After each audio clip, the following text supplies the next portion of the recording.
Mother Knows Death, starring Nicole and Jemmy and Maria Q. Kane.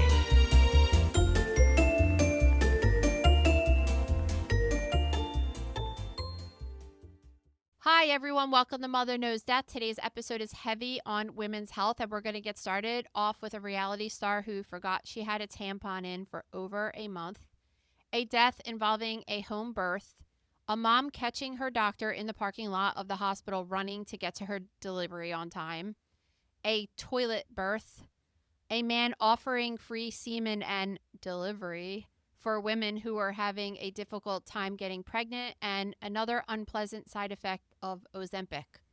All that and more on today's episode. Let's get started with this terrible tampon story. So Savannah Miller, who was on the 7th season of the competition show The Circle, recently shared that when she was 22 years old, she left a tampon in for about a month, which, quote, smelled like a dead rat. It's a very interesting description, actually, because we have a post in the gross room called Super Gross Absorbency about a case where a woman had had a tampon stuck in her vagina for an extended period of time. I recall one time in surgical pathology, we got a tampon out of an elderly woman's vagina that was up there for a very long time, and I recall it being one of the worst smelling specimens that we ever got in surgical pathology.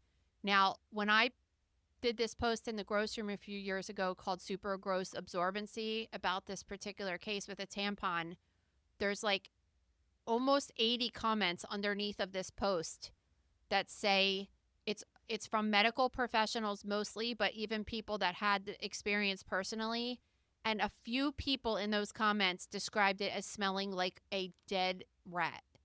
That is like disgusting. Why a dead rat specifically? Well, one of our very first episodes of Mother Knows Death, you talked about this with nurse Amy Lochran, too. Yeah, and exactly. She was explaining that was one of the worst things she's ever smelled in her career as a nurse as well.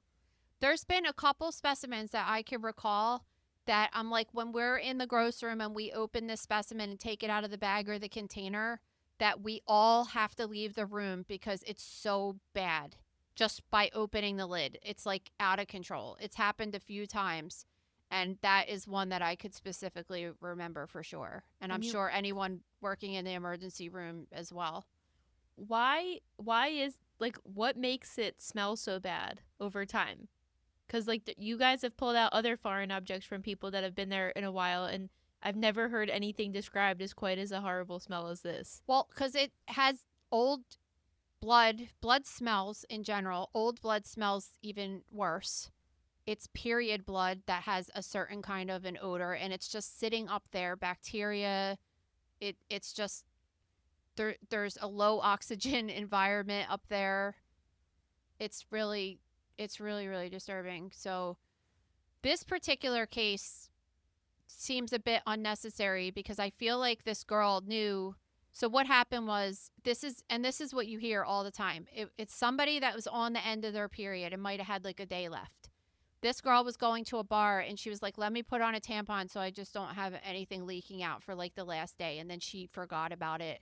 But she started noticing that she was having like this really unusual smell and itching and just like something wasn't right.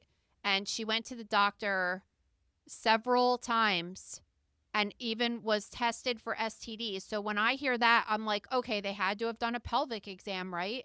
Yeah, they did 3 pelvic exams before they figured this out, which I don't even understand how that's possible. See, this is worrisome for me because I have some comfort during my yearly appointment that, like, God forbid anything wrong was up there. They would see it when they stick that medieval contraption in your vagina and open you up, right? But, like, are they just, can you not see the whole cavity? Well, I think that it's possible for you to I think in a normal examination, that's not something that they would be looking for. Because what happens is you have like your uterine cervix, which is the opening to your uterus, right? But like surrounding that, there's a little, like a pocket up there that you could see. So she put the tampon in, didn't realize it was there for a month, got her period again. And every time she put in a new tampon, she was just jamming it up in that little pocket multiple times. Like it could get really pushed up in there. And but when she comes with these specific symptoms, that should key the gynecologist or whoever's performing the pelvic exam to look for something like that, because it's pretty, I wouldn't say it's the most common thing in the world, but there's many stories of this happening to people. So the biggest risk is you could get toxic shock syndrome, which is a bacterial infection with specific bacteria that releases toxins that could kill you. It could cause sepsis and it could actually cause you to die. She didn't get sick like that from it, but it's just more gross, I guess you would say, than anything else. And luckily they were able to take it out, but I mean, she herself was describing the smell as being so bad that she was able to smell it like while she was in class. And that's just could be embarrassing to a woman too. So I think it's kind of ridiculous that it took them 3 different pelvic exams to figure this out. Well, yeah, of course it's embarrassing, and then you must have some mental, like, I would be like, I've been to the doctor 3 times, like, what's going on? They're clearly not seeing anything's wrong with me, so I feel like part of it is a mental thing where you're like, am I, like, making this up, or what is going on? Because they're not finding anything wrong with me, and it's disgusting, and it can be really embarrassing. Yeah, and it's especially when they did the STD testing and nothing was there, like, there's no documented conditions of like women just having some like foul putrid like vaginal smell that doesn't have a cause. You know what I mean? Yeah. So it's like you shouldn't just be like, oh well, everything's negative. So especially when it just comes on really fast like that. Well, I guess in a sense it's like it's lucky that she didn't get toxic shock syndrome or anything. Yeah, it is. Especially because she seemed like she was pretty on top like, of it. That's like so rare too. Like you hear these. For me, it makes it seem like it could just happen to anybody at any time. Like if you leave a tampon in for 8 hours and 10 minutes, like you're at risk of getting it. No, I need to look at the numbers, but like honestly, I think that it definitely has happened. And when it does happen, it's really bad. So they just want to warn women that that's a possibility. But I don't believe that it happens. Like, it's like very rare. Probably, I would say, minimal cases reported. In comparison, especially to how many times women leave tampons in. You would think you would see more women getting it, and they don't. Yeah, because I don't even sleep in them because I'm paranoid. Oh, Jesus Christ. You are like a special crazy person for sure. Well, I think you should pull back a little bit and be like, why am I a crazy person? It's probably because I was overexposed to so many things that could go wrong with the body at a young age, and that's why I'm paranoid. So I'm putting the blame on you, mother. All right, back in 2022, this 41-year-old woman was pregnant and claimed the pregnancy was going smooth, only visited the doctor once at 8 months pregnant to check for the baby's heartbeat, but declined further exam and testing, which I'm pretty sure everybody would say is an ill-advised way to go about pregnancy. So when it came time for the birth, the mother had chosen Freebirth, which means you give birth without medical or midwifery assistance. And for that free birth, she contacted an influencer named Emily Lau, who runs this Instagram account called The Authentic Birth Keeper, to rent a birthing pool. Couple weeks later, gave birth to the baby in the pool at her home, and it did not go as expected. Yeah, I guess I mean, listen, I've had such negative experiences at the hospital that I probably said it on the show before, that I joke that I would have had a better experience if I squatted by a tree than I did at the hospital. But, so I do understand people who want to have a home birth. Like, in fact, like I might be for it in some cases, but I would always be for it with the assistance of a nurse practitioner or a midwife for sure. Like, I want somebody there that knows that there's going to be a problem, and if there's a problem, because there's so many problems that can happen. Why would you just trust yourself and your partner for something that important? It just seems dumb. But I do think that there is something to be said about doing it at home. I mean, we're all here today because people gave birth at home. It's not impossible, but yeah, I guess just with like the resources we have, it's just a question of why would you do that? Also, well, I would, because I think that I had such a horrible experience, and I don't like certain things. Like, after I had the baby, they would say like, "Oh, well, we'll wake you up to feed the baby every like all their rules and they have rules about, you know, waking up the baby to feed the baby." And you're just kind of like, "No, I think the baby will wake up and cry and I'll feed it when I'm ready." They're just like a little bit too controlling. I didn't like that stuff.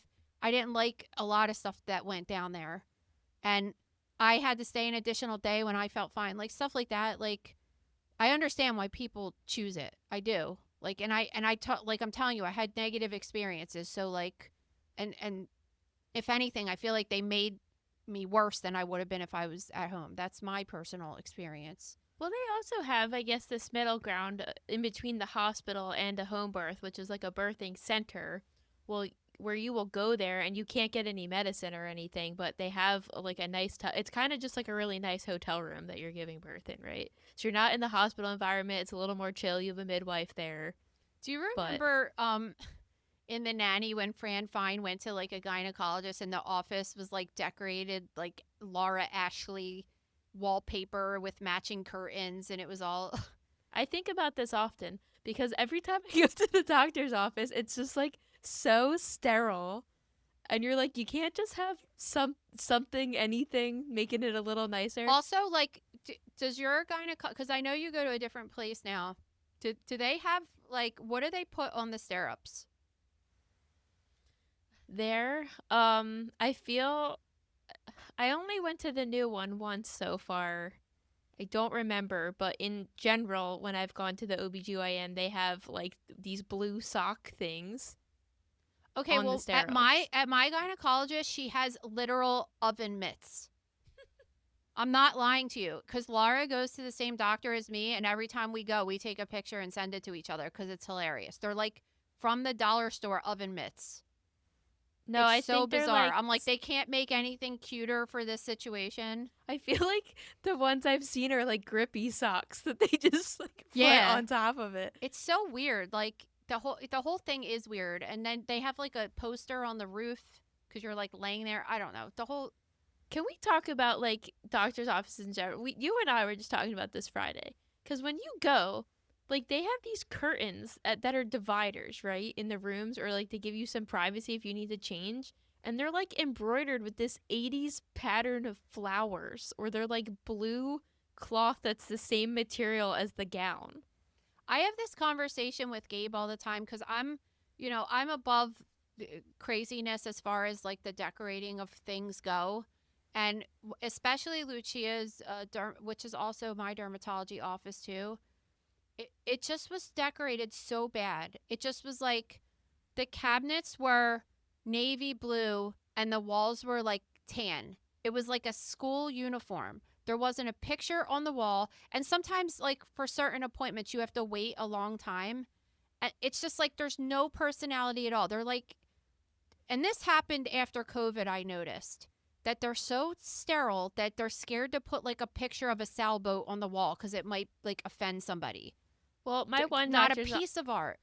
my one doctor's office is a little more chic, but even so, like they have a wallpaper on the wall, but it's like an up close photo. It looks like when you look under the microscope at like plant, like the veins. And I'm just like, of all the wallpaper, you could clearly have wallpaper, which means you could have picked any pattern in the world and you picked this weird one. There has to be a business for like interior design for doctors' offices because I feel like if we made them a little less sterile, not you don't gotta be like in The Nanny where there's like beautiful drapes and like all this crazy shit and like nice throw pillows and stuff.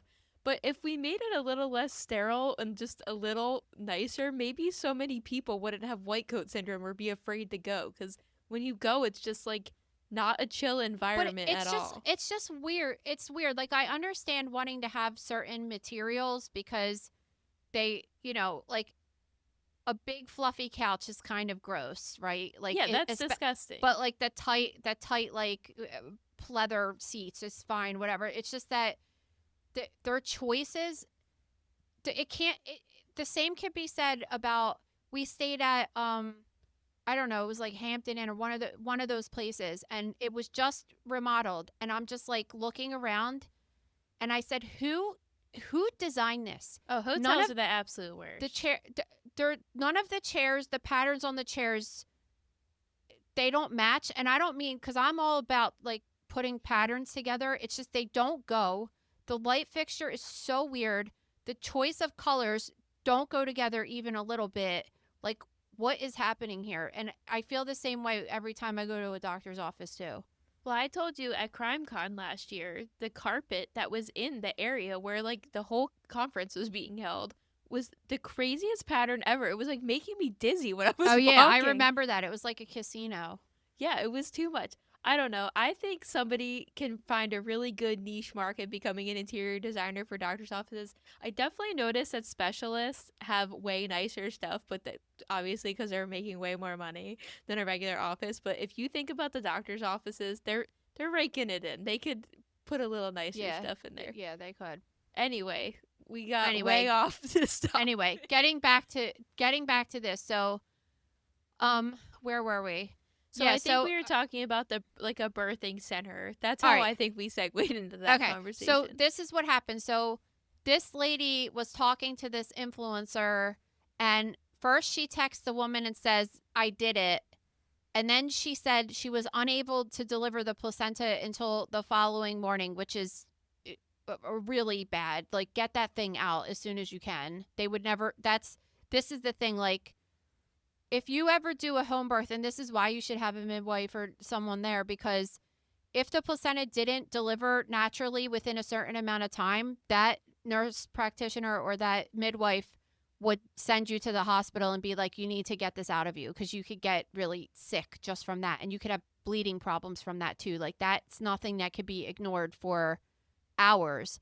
And then the mom said that she noticed something wrong with the baby and saying that she couldn't wake up the baby, and the baby appeared to be turning blue.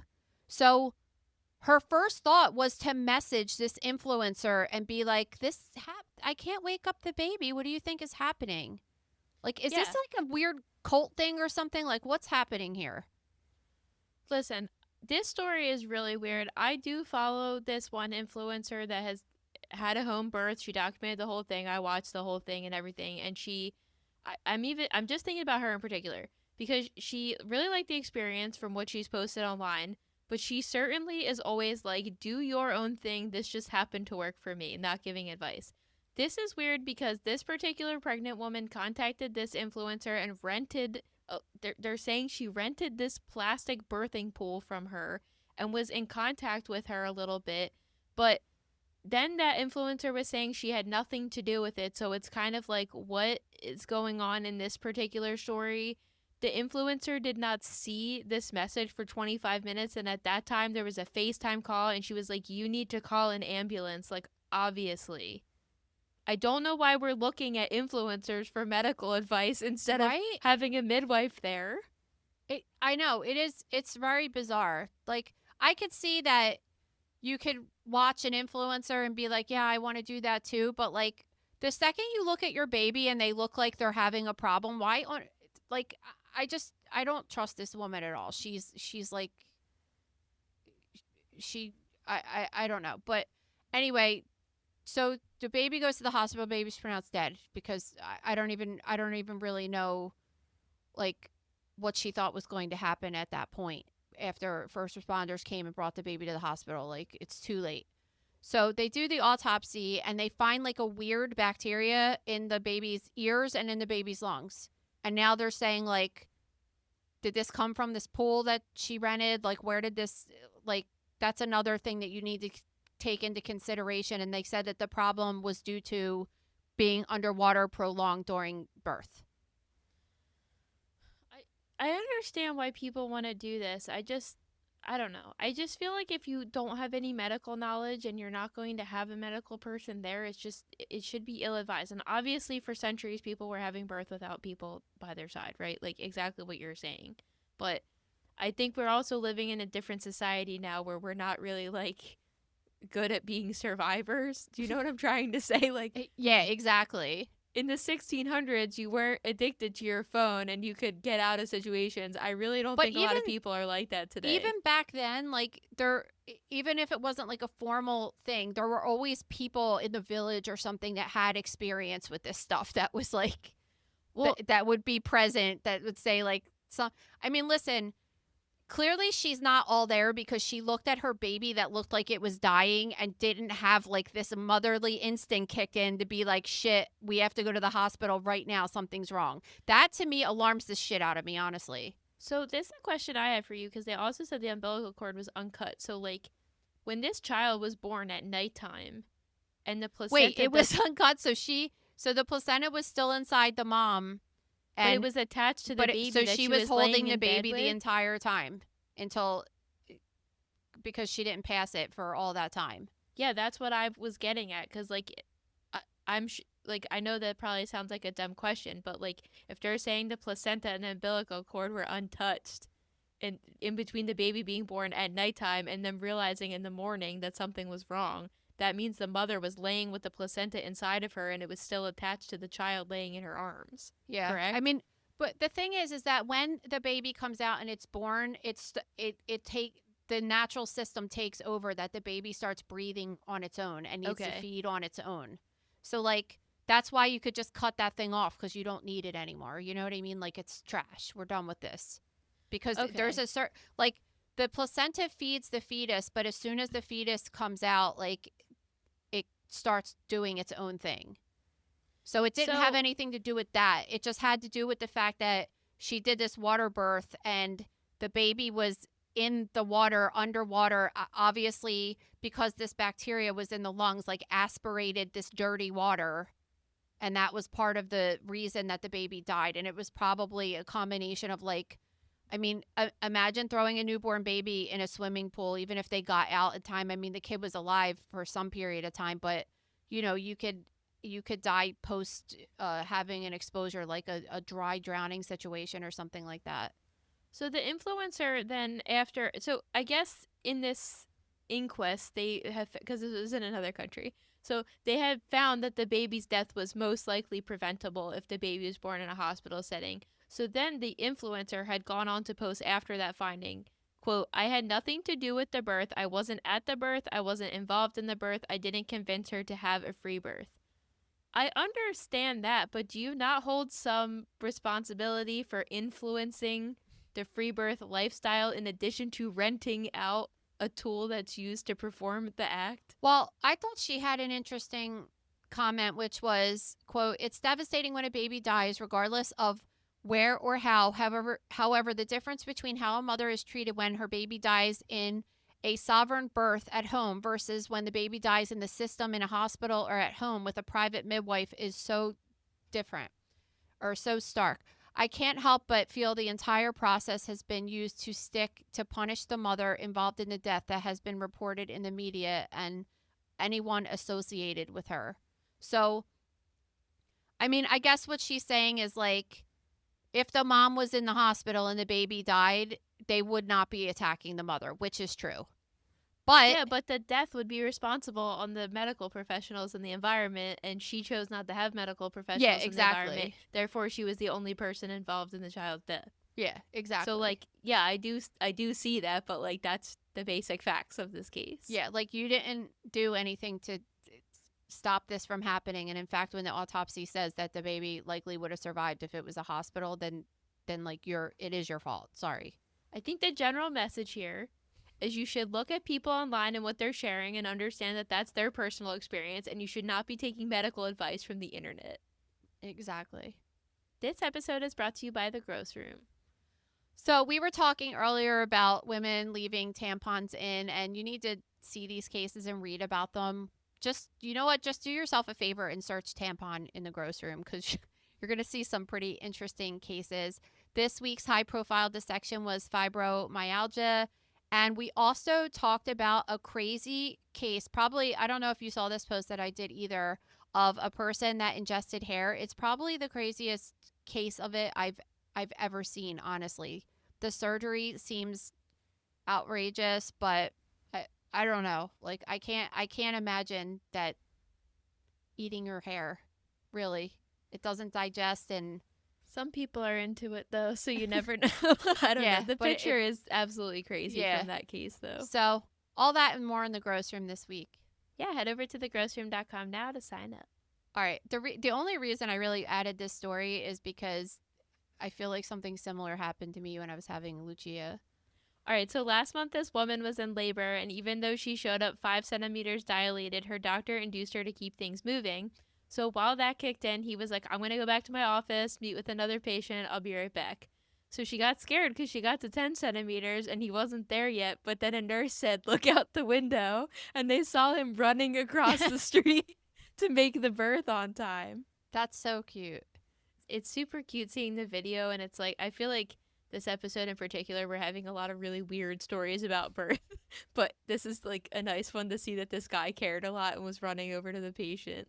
I swear, a similar thing happened to me because when I showed up at the like when I had Lucia, it was only 18 months after having Lillian, and it was so fresh in my mind to give birth. So I knew that there was no reason to go to the hospital until I seemed to be further along, because I was just going to sit there all day and wait.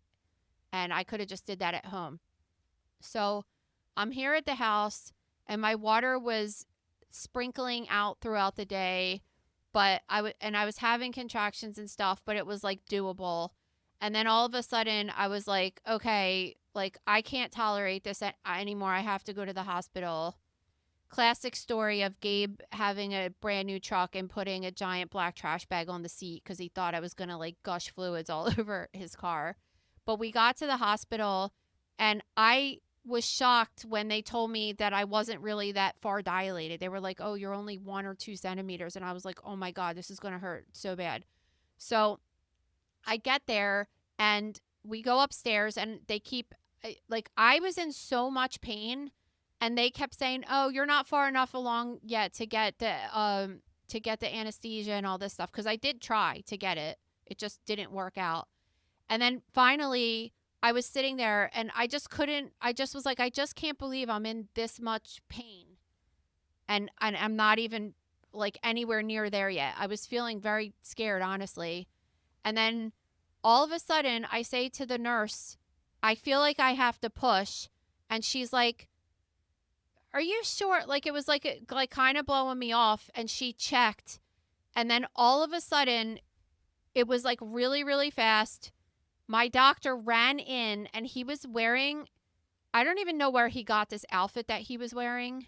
He was wearing like, do you remember those like 90 windbreaker suits? Yeah. He was wearing a 90s windbreaker suit for some reason. And this was only 10 years ago.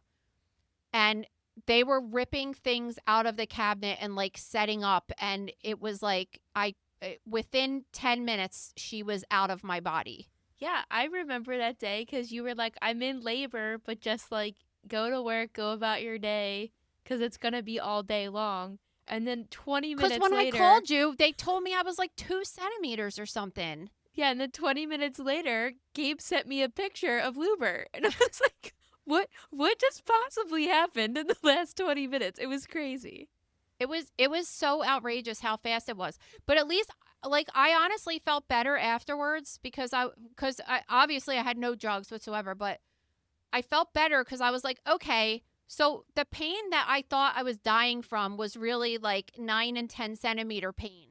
Okay, like that justifies, because you guys were telling me that I wasn't that far along and I was. You severely miscalculated.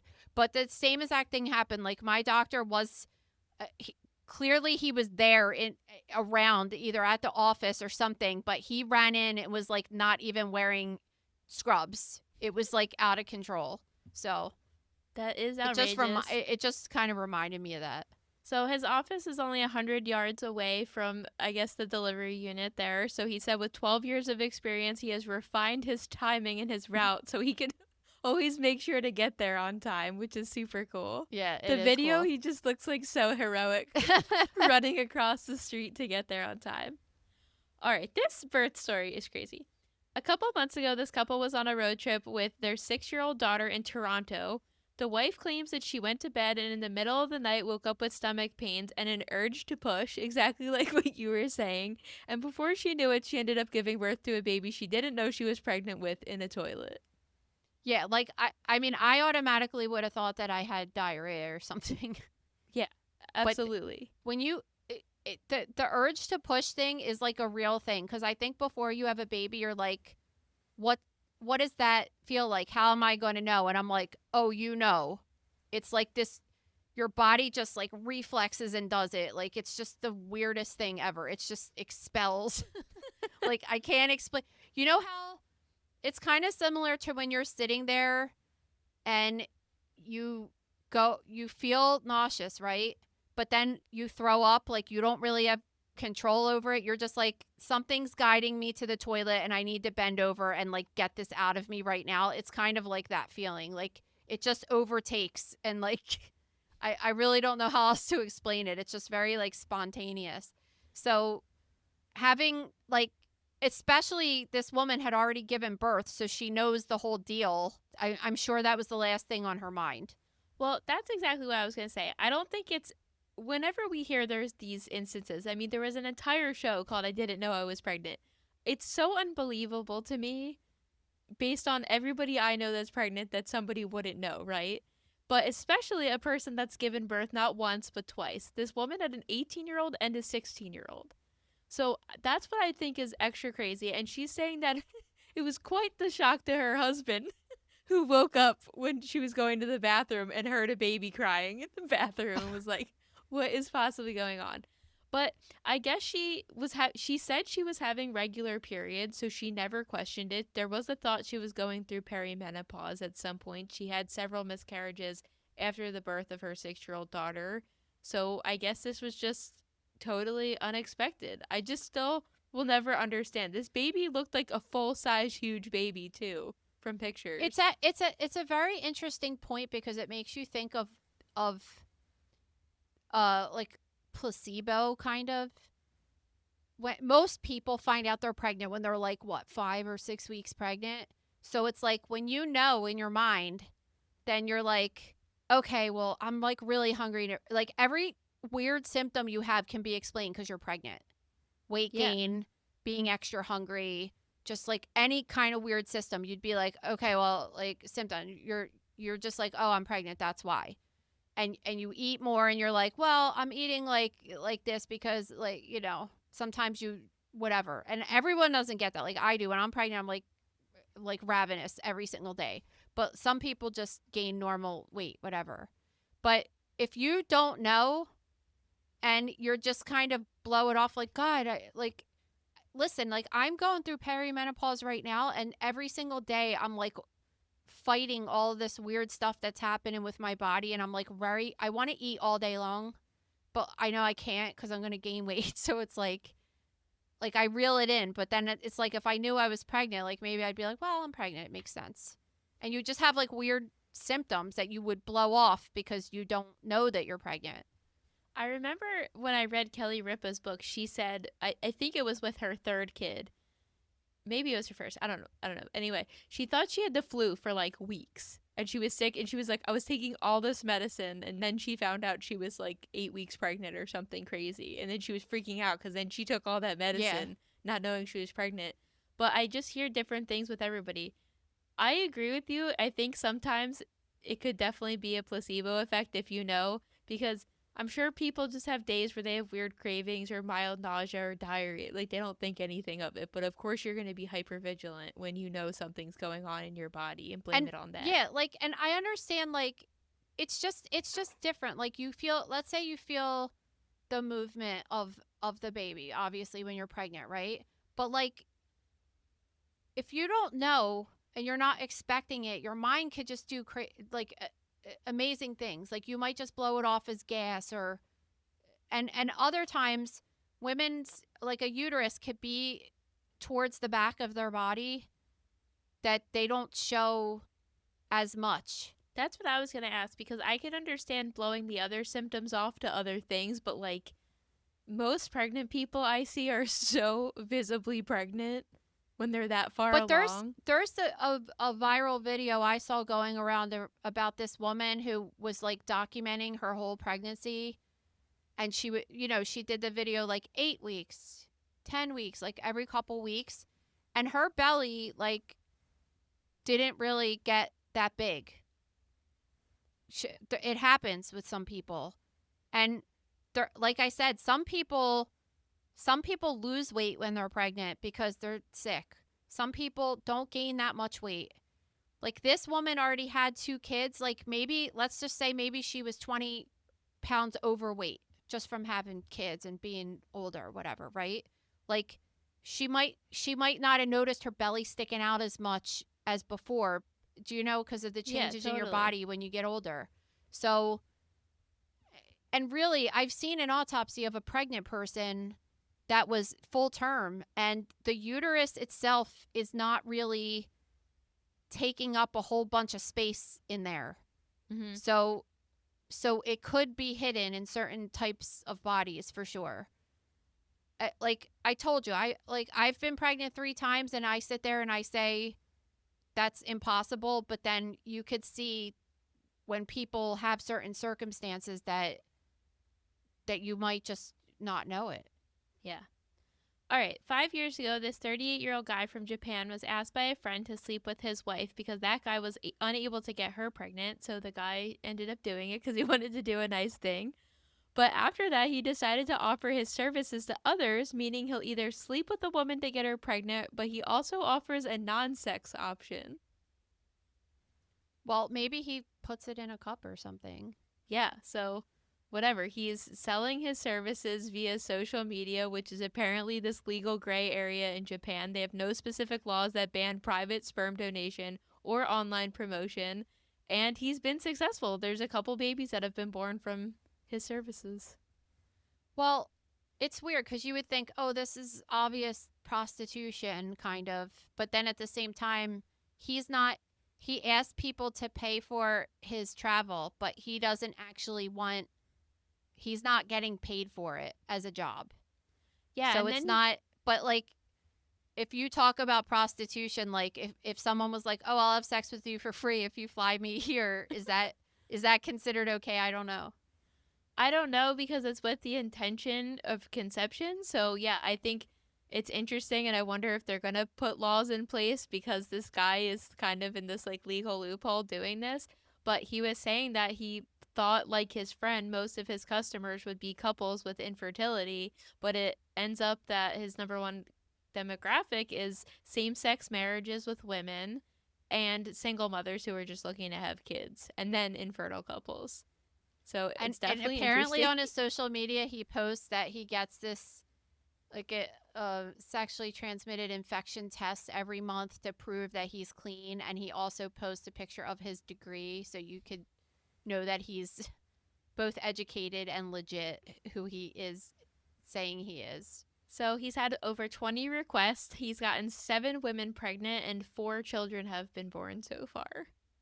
I would just like love a camera to just be there recording this. Like how to like you have a complete stranger showing up at your house and you're like having sex with your wife. Yeah, Whether how do they're they straight know or it's lesbian, legit? like it's just weird. It's just Well, weird to think that you're just gonna let some stranger like stick his penis inside you. You don't even know him. Like I don't know. a lot of people do that just for fun. I guess that's true. Yeah. But All like right. it's not for fun, and that's what's weirding me out, I guess. It's just very clinical. Like you're just gonna stand there and watch this guy. Like I don't know. It's weird. I guess obviously in some cases people are okay with it, but I'm more like a woman's okay just having sex with a stranger to get pregnant. I'm just curious the people that inquire about Well, these services. it's way cheaper though than going to a fertility doctor. We need a docu-series on this guy. This is the type of stuff Like we want to see. think about if you got even if you got the sperm. If you went to a fertility place and said, "I have a sperm donor," and wanted to get in vitro fertilization, I wonder what that would cost between It would cost what IVF cost. for artificial insemination. Well, yeah, but minus the transfers and all that. Like you would just be paying for the transfer though. Like Like I IUI? why would yeah, artificial insemination. Oh, sorry. You said IVF. So if you're just getting IUI, like you still have to pay for the IUI. Like if you're going with your husband, the sperm is free because it's coming from your husband. But that's so what it I'm doesn't saying. matter if But you have the they donor. probably have all these charges on how they collect it and preserve it and put it in the little container and do the whole procedure. I wonder how much They- that costs because they it's a would lot of never- money. They would never accept it. That wasn't the specimen has to be collected in the office. They're not gonna accept it. Just bringing it in. Yeah, but there's plenty of women that go in there that aren't using their husbands. Let's say it's a lesbian couple, right? So they would get it from a sperm bank. But what if the lesbian knew a guy that was willing to donate it? It would be the same kind of a situation. I'm just curious. Listen, I guarantee you, it's all wrapped up in the price of what one IUI cost. Yeah. I don't think they're factoring where it's coming from. I think they've bundled it No, all exactly. in one But tight I'm little I'm like package. curious what that costs, and then like, do you understand what I'm saying? Like, let's say that costs. Do you have a ballpark of what something like that would cost? IUI, I think, is like $3,000 to $4,000 around. Okay, so or you could just have sex with a guy for free and have a more accurate, natural delivery of the product. Like, Oh yeah, totally. You know what I'm saying? I thought you were saying like going into the fertility clinic and being like, I have sperm already. I don't need it from you. Like that doesn't matter. That's already No, factored into the I was price. just saying like how much they would still charge to do it. But it's just like obviously this is why it works because the guy's just bypassing the fertility place. I'd rather pay $4,000 than have a strange penis in me. Sorry. I just think that's, I don't know. Some people are fine with it, but I understand. All right, let's wrap up with this new Ozempic side effect called drooping vulva. Yeah, some of the side effects with the Ozempic are just terrifying. I mean, the ones that affect your health for sure. And obviously people, for the most part, people take it to be healthier, but there's a lot of abuse going on. I'll tell you that too. Like people that need to lose 5 or 10 pounds should not be taking it, but whatever. Well, yeah, of course. It's giving people like the cosmetic side effects though are like, okay, you want to take this because you want to look thinner, but then you're also going to look droopier and older. I don't understand why you would pick that over. Well, I don't think people realized that was a side effect until we started seeing a bunch of celebrities all of a sudden having sunken in faces because we're like, okay, they just got skinny, but now their faces look insane. And yeah. it's ranging from people that were overweight and using it to people that are using it for 5 to 10 pounds. It's crazy though because obviously like if it happens on the skin of your face, it could happen on the skin anywhere. So they're saying that like now people's vagina and vulva is looking old and deflated. So now they're like, oh, but you could get this procedure done and get fat transfer, or you could get filler in your labia to make them look more plump. That kind of like fat transfer for me, like it just reminds me of like Build-A-Bear.